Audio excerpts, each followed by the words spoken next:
Well, welcome to another installment of 42nd Street Pete's Grindhouse, and all I can say today is thank you very much, fans, because this is the last issue I have in-house of Grindhouse Resurrection, and it's going into an envelope as soon as I finish shooting this video. I will have more. They have to be printed up, I would say, in a week or so. And I know there's been some major confusion with email addresses and shit like that. Just for shits and giggles, if you want to order them, I'll put this up. Here's the email, Mr. 42nd Street Pete at yahoo.com. That's the PayPal.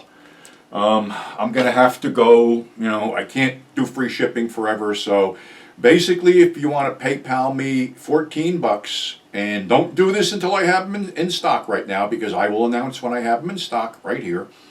You can just PayPal me the 14 bucks for the magazine, give me your address there, and let them take their cut or whatever, and I'll have to deal with it. But like I said, I tried, I went through, we sold out. It's that simple. We sold out. I only went $1 above the cover price to save everybody money, but okay, that's done.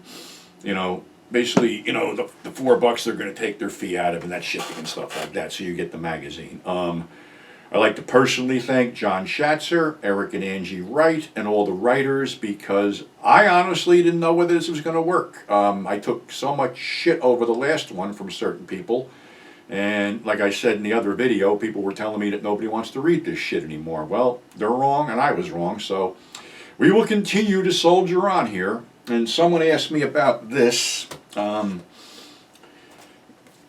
autobiography, Whole Bag of Crazy, which is out of print right now. I do have several copies laying around, maybe a dozen or so, that I held on to. If anybody wants them, 25 bucks shipped. It may be reprinted again, it may not. I don't know at this stage of the game. I'm working on getting the follow-up book out, which people want, so we'll take it from there. Yeah, it's all good.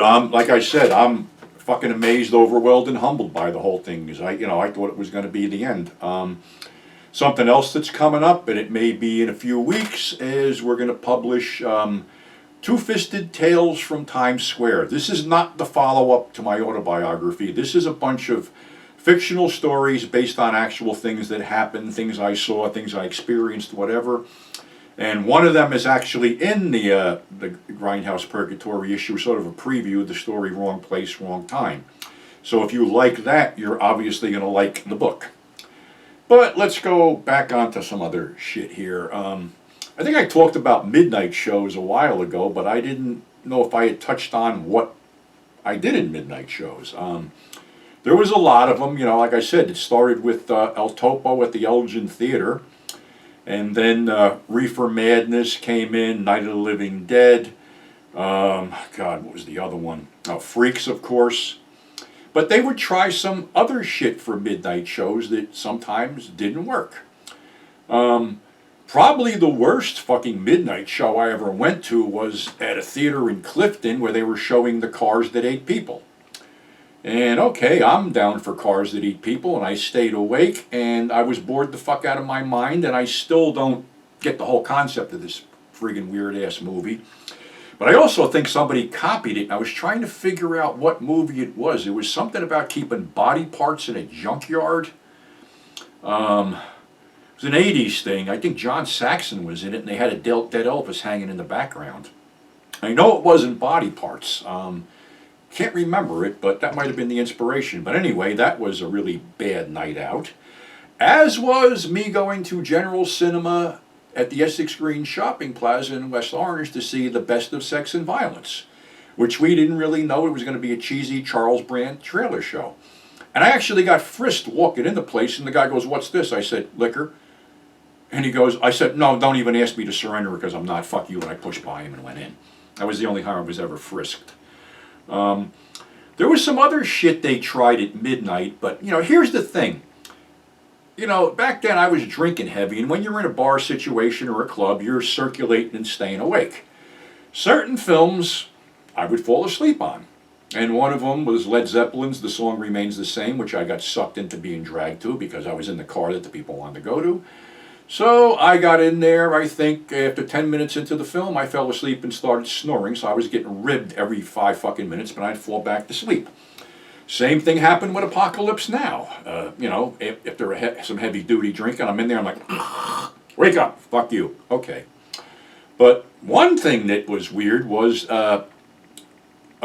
Cinema, was it Cinema 46? Toto was Cinema. No, it wasn't Toto was Cinema. I think it was Cinema 46 in West Patterson. Ran Dawn of the Dead at midnight. And what we didn't know was this was the real long version, so we saw a bunch of shit we had never seen before, and they only ran it once. To prove what a mark I was for this film, prior to that, I had bought a bootleg copy, which was camcorded off a screen, for $60, and this too was the longer version. But to see it on the big screen up close, that was pretty fucking cool. There was other ones. I'm trying to think. They did a strange thing. I can't remember. This was in Fair Lawn, New Jersey. I think it was on Route 4. It might have been called the Fair Lawn Theater. Not 100% sure, but it was small. I went to see something with a buddy there during the week, and as we walked out, they were advertising a midnight show called Tits, the Incredible Torture Show, which actually was Bloodsucking Freaks, so it would become Bloodsucking Freaks. Well, I didn't see that there. I saw it somewhere in New York. It might have been the H Street Playhouse or something like that. We all know how fucked up that film is, and it was a Joel Reed film. And, unfortunately we lost Joel, and Joel could ramble on, for hours about his wonderful accomplishments, but Bloodsucking Freaks was the crown jewel in his, cinematic career. Another place that used to run weird midnight shows, and it was a lot of fun, was the Capitol Theater in Passaic, which was a porn striptease joint by day, concert venue by night, and they did, if they weren't running concerts Saturday night, they'd run these weird midnight shows.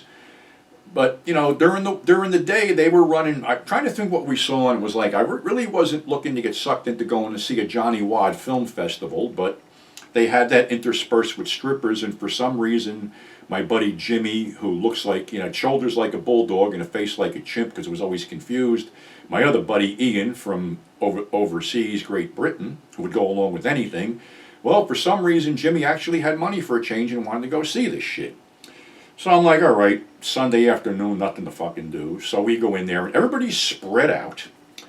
And of course, they were running, I think it was Flesh of the Lotus or something like that, which had the music lifted from The Good, the Bad, and the Ugly for the Johnny Wad persona, John Holmes detective guy who was fighting his director, Bob Chin. So that film ends, and all of a sudden, everybody gets close to the stage because the strippers come out. And Jimmy's losing his fucking mind, pounding on the stage with his fist, whistling and shit like that. Then the strippers stop, and everybody disperses and goes back. It was weird. So one night they're running, I don't know, it was a blooper fest or something like that.